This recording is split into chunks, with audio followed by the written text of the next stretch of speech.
a nossa caminhada. E vamos nos preparar para fazer a nossa prece. Eu vou fazer uma leitura do livro Sementes de Felicidade, de Lorival Lopes. Trate bem a todos. No hospital, no posto de saúde ou policial, na repartição, chegam os necessitados das suas providências. Receba-os com simpatia e respeito. Ajude-os.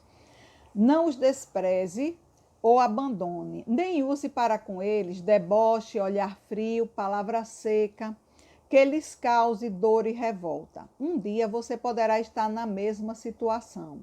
Seja acessível.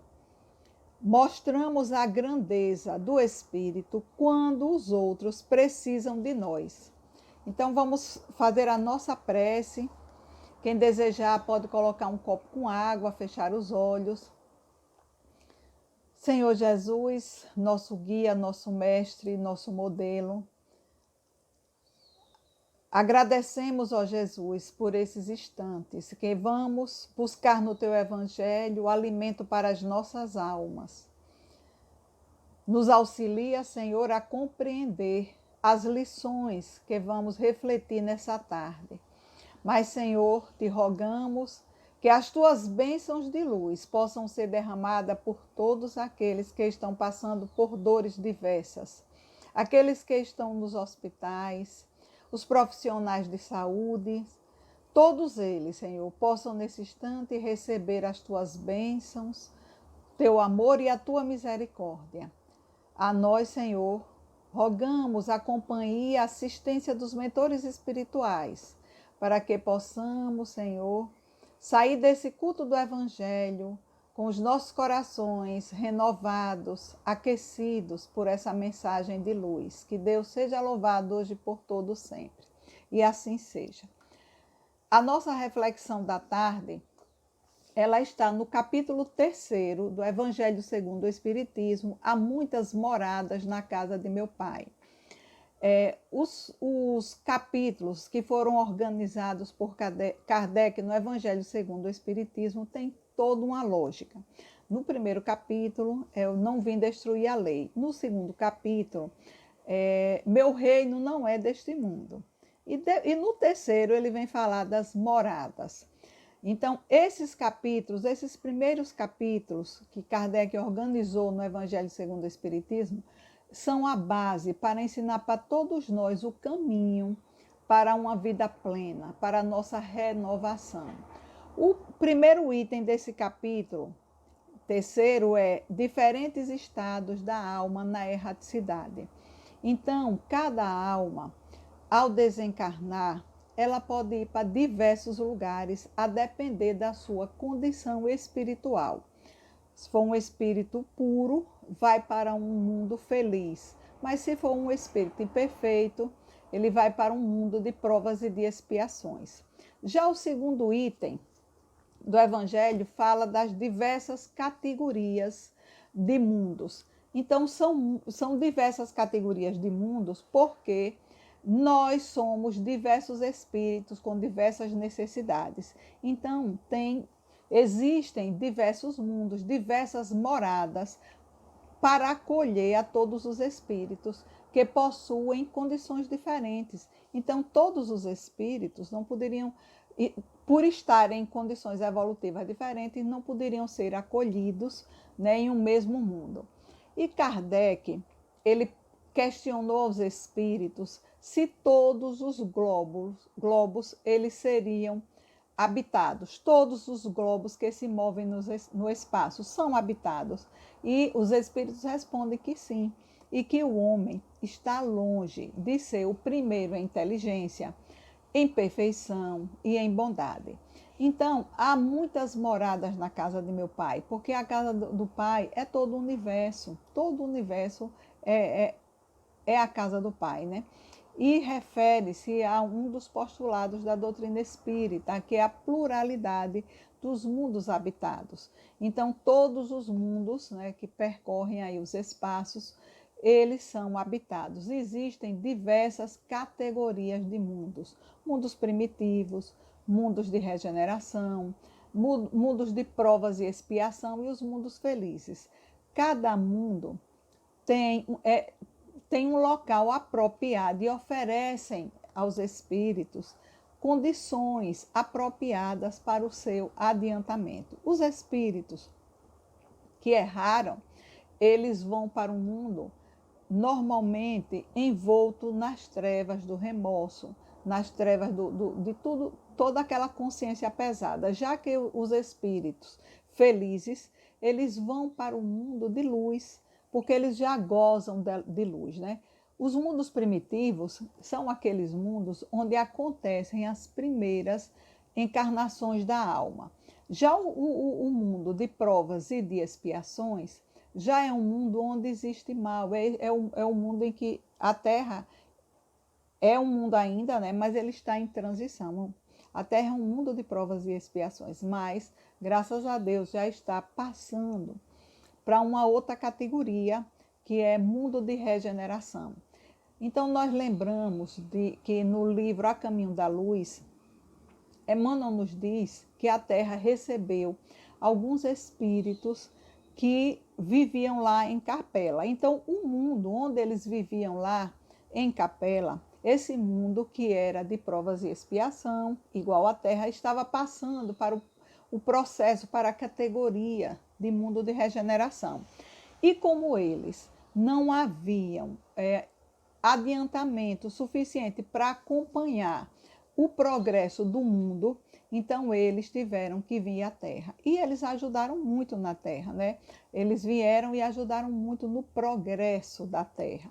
Chegaram à Terra, se reeducaram e ajudaram no processo evolutivo da Terra. Então, todos os seres, animados e inanimados, estão submetidos à lei do progresso. E ao mesmo tempo, né, em que os mundos, eles evoluem materialmente, nós espíritos, nós evoluímos moralmente. Todos nós estamos em constante evolução. O universo caminha também conosco. Nosso planeta Terra já há algum tempo está passando por todo esse processo de transformação, né? Então, este mundo esse mundo de regeneração, que a Terra vai passar para essa categoria, ele serve de transição. É chamado mundo de transição. Por que o mundo de transição? Porque ele está entre o mundo de provas e expiações e o mundo feliz. Então, lá nesse mundo de regeneração, os espíritos eles se arrependem e encontram a paz e o descanso para concluir a sua purificação, porque eles já estão no caminho, né, de se purificar. Então, nesse mundo não há ódio, não há inveja, não tem orgulho, mas não existe uma felicidade perfeita, porque lá ainda teremos as provas, mas graças a Deus não teremos mais as expiações. Para chegarmos a esse nível de evolução, né, para merecermos esse planeta de regeneração, não é uma tarefa muito fácil, é preciso muito esforço, muito trabalho de purificação, né, do mundo íntimo, mas nós estamos a caminho. Continuaremos com as nossas falhas, mas temos uma grande disposição de nos melhorarmos, de sermos melhor e de tornar o mundo ao nosso derredor também melhor. Haverá um maior cumprimento das leis, porque os espíritos estão amadurecidos. Então, nós teremos uma consciência maior, mais ampliada das coisas, e por isso haverá um cumprimento maior das leis. Aquele homem que vivia só buscando satisfazer os prazeres materiais, ele agora sente necessidade de desenvolver a moral. O homem já desenvolveu muita inteligência, mas em moralidade ele ainda precisa se desenvolver bastante, né?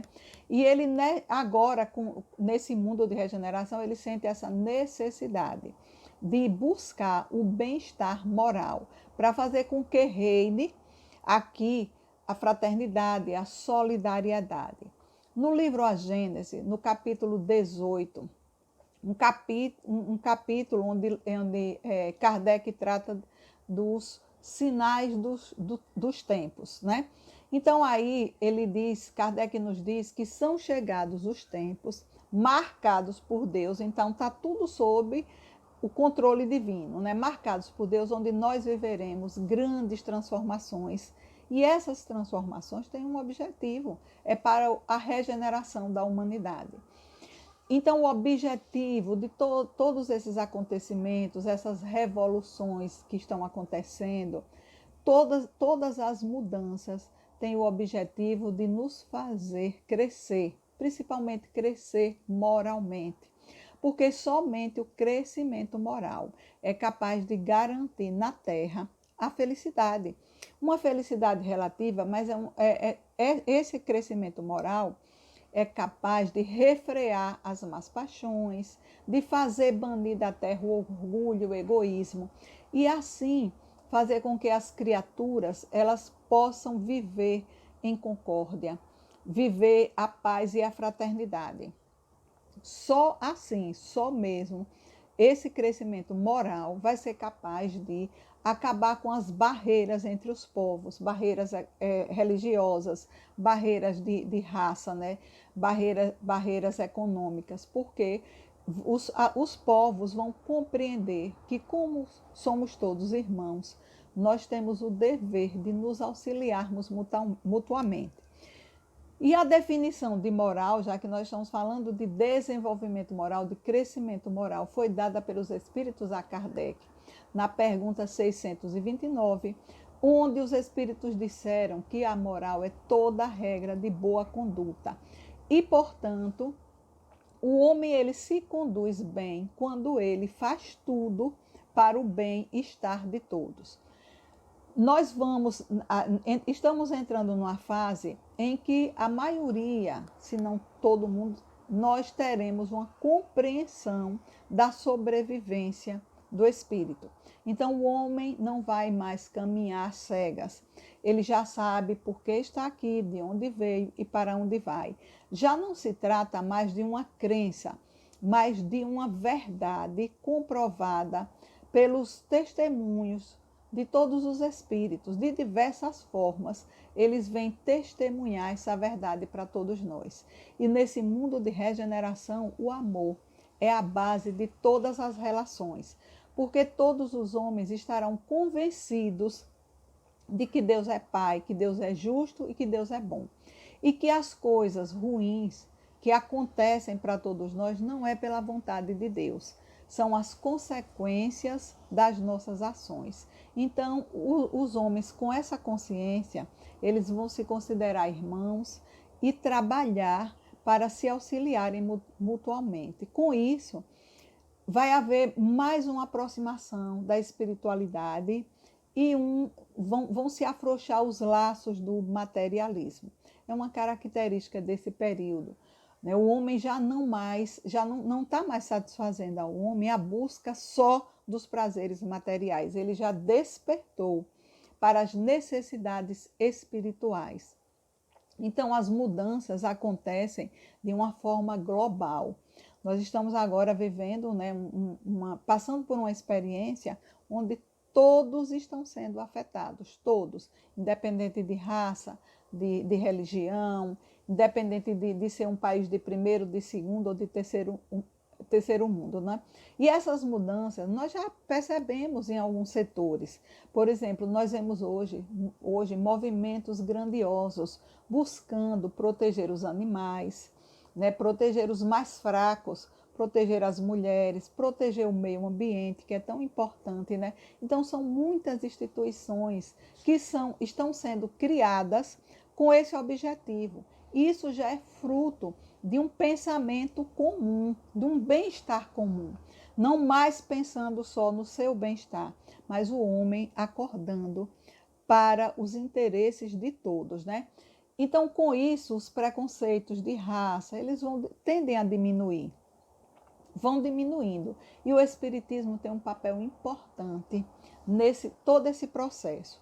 Porque tudo que o Espiritismo veio revelar para todos nós, as leis que regem o mundo espiritual, as relações do mundo espiritual com o mundo corporal, tudo isso vai auxiliar nesse desenvolvimento, né?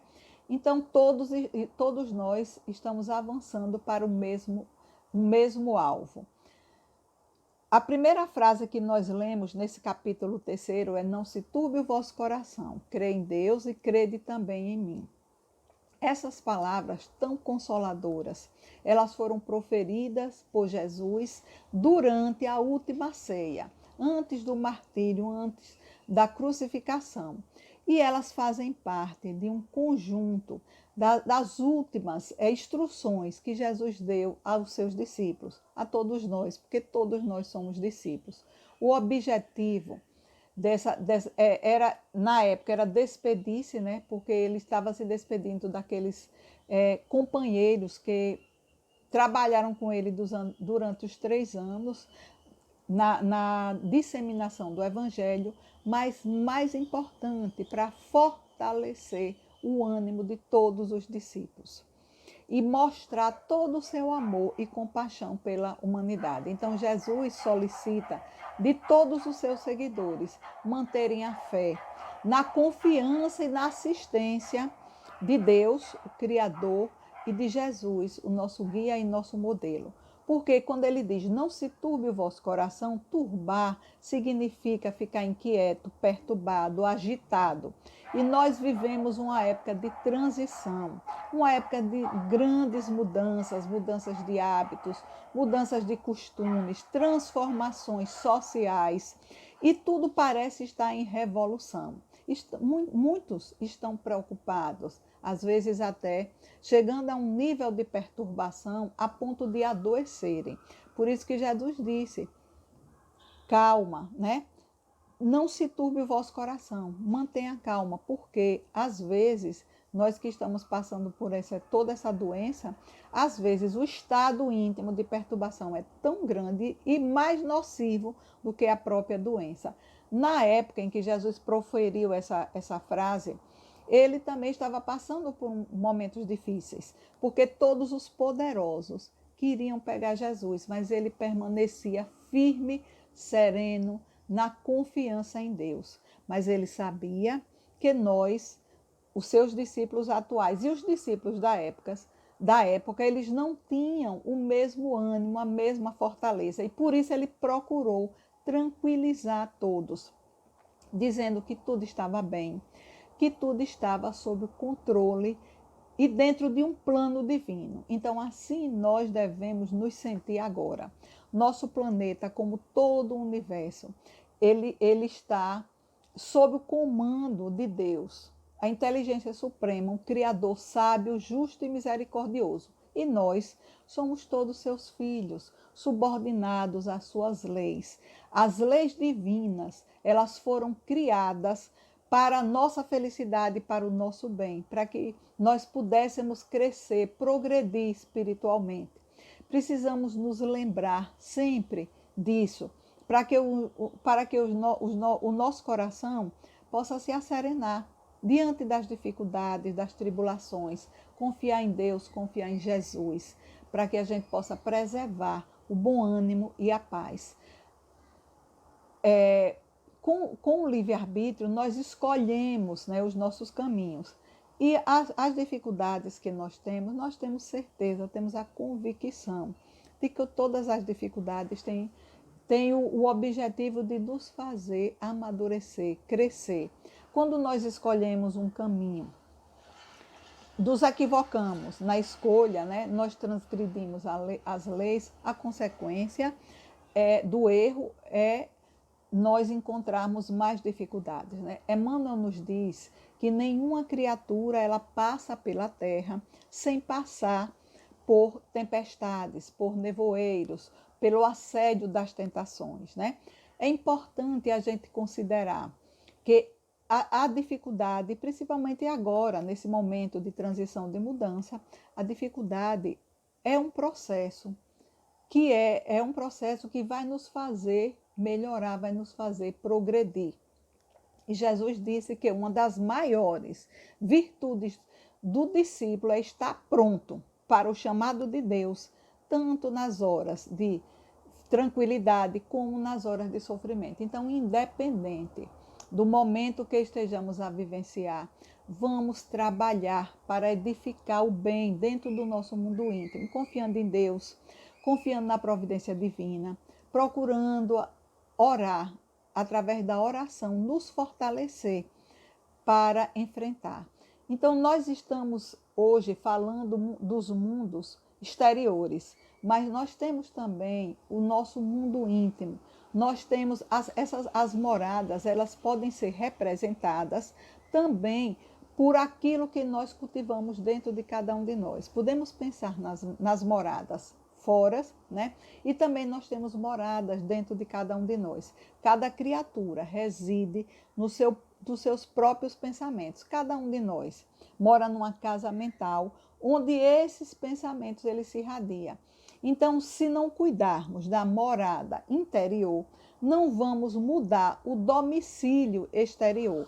E nós vamos fazer uma leitura que está no livro Luz Imperecível, onde Honório vai comentar acerca, né, na casa do meu pai, as muitas moradas. Ele diz que, assim sendo, consoante o estado ou a província mental em que situamos as ações e as aspirações interiores, é que moldaremos o ambiente ou a morada evolutiva no plano exterior, né?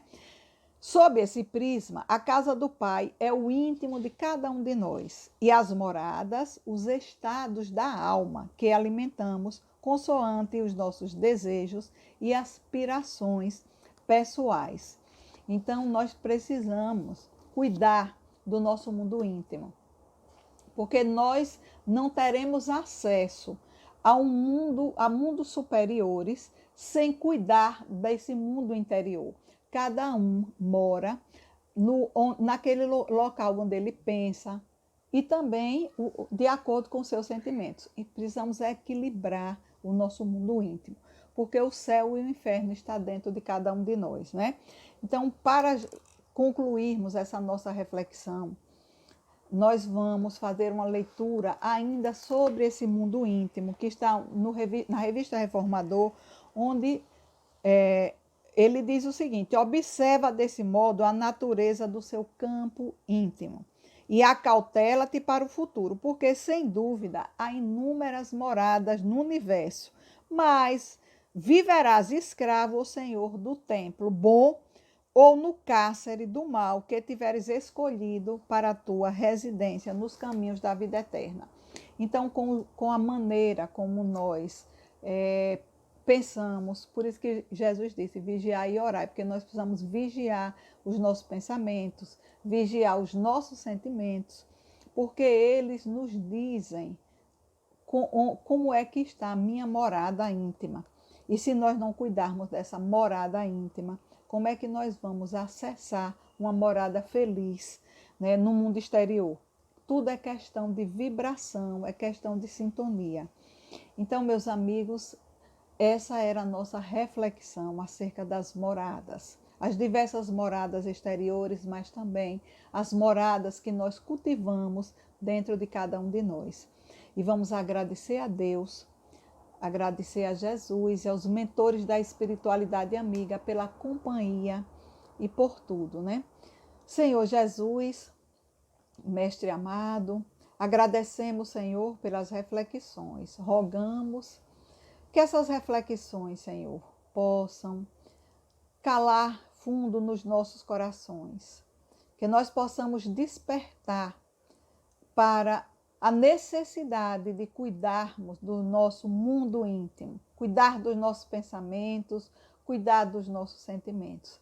Agradecemos a companhia dos amigos espirituais que tanto nos auxiliam, dos nossos anjos guardiães, e rogamos, Senhor, que essas vibrações possam se espargir por todo o planeta Terra, que as suas bênçãos de amor, de paz e de luz envolva todo o nosso planeta, em especial, que ela possa, Jesus, ser encaminhada para os hospitais, para as UTIs, onde houver, Jesus, o sofrimento. A nós, Senhor, vós sabeis as nossas maiores necessidades, que possamos receber tudo aquilo que estejamos a mais necessitar e que possamos, Senhor, nos sentir cada vez mais perto de Ti, agraciados pelas bênçãos do Teu Evangelho. Nos inspira, nos conduz, hoje e por todo sempre. Que Deus seja louvado e que a paz esteja sempre conosco. E até a próxima oportunidade. Muita paz.